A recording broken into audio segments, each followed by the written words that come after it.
Hello, ninth standard, good morning. Last time हमने किया था आपकी कविता सिया राम शरण गुप्त जी की कविता एक फूल की चाह।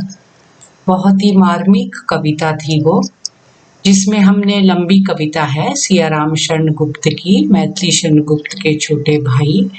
और इसमें उन्होंने क्या लिखा था, हमने पढ़ा था एक फूल की चाह। तो मैं आपको संक्षेप में बताती हूँ, फिर मैं उस पद्य पर आती हूँ। हमने देखा था कि एक छोटी बच्ची जो है वो महामारी का शिकार हो जाती है, और उसकी एक ये चाह होती है कि मंदिर से जाकर उसके पिता माता देवी माँ के चरणों से एक पुष्प एक फूल उसके लिए लाए। तो वो पिता जो है तो देवी माँ के मंदिर जाता है, एक पुष्प ले भी लेता है और खुशी खुशी आता है कि काश मैं अपनी बच्ची को ये अब दे पाऊंगा। और बच्ची कैसी थी? बिन माँ की बच्ची। तो जैसे ही वो फूल लेकर मुड़ता है, तब भी अचानक एक भीड़ में से आवाज आती है कि इस अछूत को किसने आने दिया। तो ये घटना बहुत पहले की है, स्वतंत्रता से पहले की। तो लोग उसे धक्का मारते हैं, बहुत मारते हैं, उसको पीटते हैं, और उसके हाथ से प्रसाद भी गिर जाता है और वो घर पहुंच नहीं पाता। और वो उसका न्यायालय में ले जाते हैं और उसका ये अपराध मानते हैं कि वो माँ के मंदिर में उसने प्रवेश क्यों किया। तो वो बहुत व्यंग में यह सिया राम शरण गुप्त ने लिखा है कि क्या माँ की गरिमा उसके छोटेपन से बड़ी है, छोटी है। तो ये सब बातें जो है वो जब बोलता है तो उसको न्यायालय से 7 दिन की जेल हो जाती है और उसे वो अपने घर पहुंच नहीं पाता। तो इन बातों को लेकर हमने पढ़ा था पेज नंबर 93 पर हमने पढ़ा था last stanza, page number 93 last stanza. मैंने स्वीकृत किया दंड, वह शीश झुकाकर चुप ही रह, उस असीम अभियोग दोष का क्या उत्तर देता क्या कहा। 7 रोज ही रहा जेल में, यहाँ की वहां सदियां बीती, अवरी शांत बरसा करके भी आंखें तनिक नहीं रीती। देखो इसका अर्थ, मैंने स्वीकार कर लिया दंड को, शीश झुकाकर चुपचाप ही रहा, चुपचाप मैंने अपने दंड को, अपनी पनिशमेंट को स्वीकार कर लिया। उस असीम जिसकी कोई सीमा नहीं, अभियोग यानी उन पर जो इल्जाम लगाया गया था, अभियोग यानी इल्जाम, दोष का क्या उत्तर देता क्या कहे। तो मैंने उस इल्जाम को, जिसकी की कोई सीमा नहीं थी, उस दोष का मैं क्या उत्तर देता। यानी क्या दोष था उसका कि वो अछूत है, वो मंदिर में क्यों प्रवेश करा। तो बोलता कि मेरे पास इसका क्या उत्तर था। लोग इतने अंधविश्वासी, इतने मूढ़ और इतने मूर्ख थे उस समय के कि उनको ये समझ नहीं आया कि मानव में कैसे अंतर हो सकता है, देवी माँ कैसे, भगवान कैसे उनमें अंतर कर सकता है। तो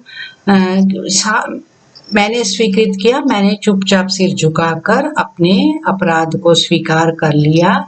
मैं उस इल्जाम का, उस अपराध का जिसकी कोई सीमा नहीं है, उस दोष का मैं क्या उत्तर देता, मैं क्या दलील देता, मैं क्या तर्क देता।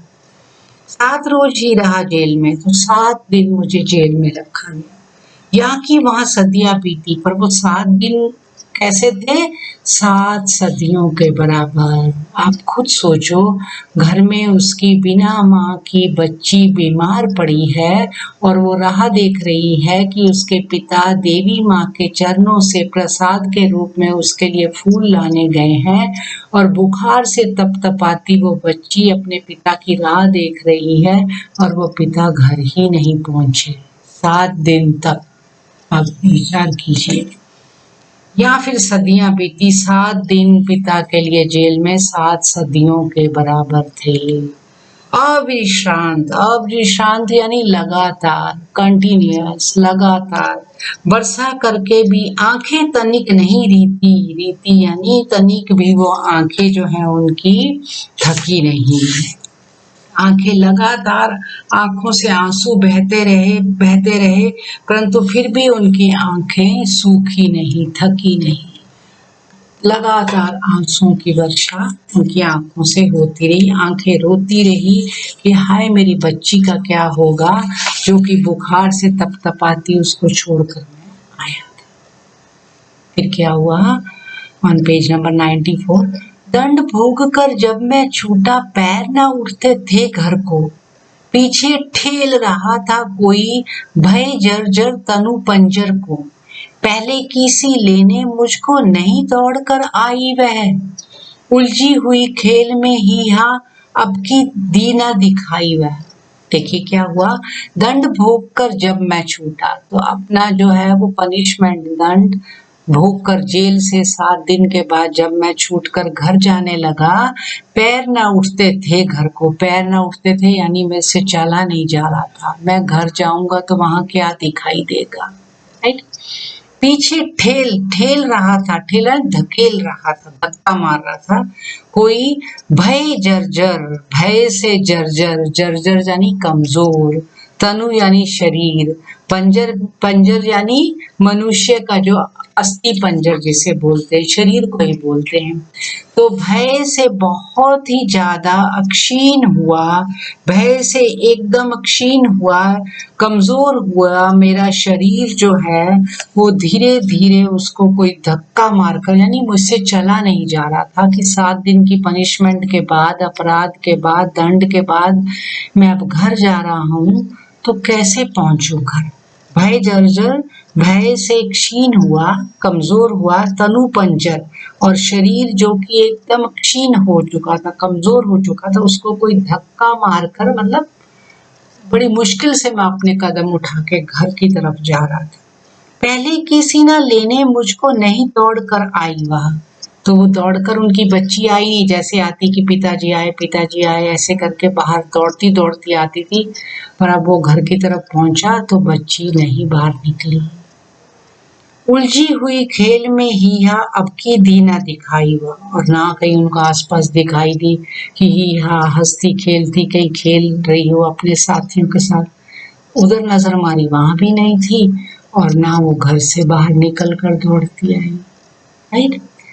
उसे देखने मरघट को ही गया दौड़ता हुआ वहां, मेरे परिचित बंधु प्रथम ही फूंक चुके थे उसे जहां, बुझी पड़ी थी चिता वहां पर, छाती धधक उठी मेरी, हाय फूल सी कोमल बच्ची हुई राख की थी ढेरी। देखिए क्या हुआ बच्चों, उसे देखने मरघट, मरघट यानी शमशान घाट, गया दौड़ता हुआ वहां। जैसे ही वो घर पहुंचा, आसपास बस्ती के लोगों से उसे समाचार मिला कि वो तो गुजर गई है, राइट, मर चुकी है। तो मैं शमशान घाट दौड़ता दौड़ता पहुंचा, मेरे परिचित बंधु प्रथम ही फूंक चुके थे उसे जहां, तो मेरे बंधु परिचित जो मेरे आसपास के मित्र थे, पड़ोसी थे, उसे पहले से ही फूंक चुके थे, उसे जला चुके थे। उन्होंने उनकी राह देखी, उनको पता था कि 7 दिन तक नहीं आने वाला, तो उसके परिचितों ने, आसपास बस्ती के लोगों उसे पहले से ही उसकी चिता को अग्नि दे चुके थे। बुझी पड़ी थी चिता वहां पर। देखो एक पिता के मन की व्यथा देखो, सियाराम शरण गुप्त ने कैसे व्यक्त की है। चिता बुझ गई, छाती धधक उठी मेरी, छाती धधक उठी मेरी यानी मेरे हृदय में तीव्र वेदना हुई, मेरे हृदय में अति भयंकर कष्ट हुआ। उनकी बच्ची, छोटी बच्ची, बिन माँ की बच्ची पिता की राह देखते देखते गुजर गई। हाय फूल सी कोमल बच्ची हुई राख की थी ढेरी, मेरी फूल जैसी कोमल चंचल प्यारी सी बच्ची वहां चिता में क्या पड़ी थी, एक राख की ढेरी के रूप में।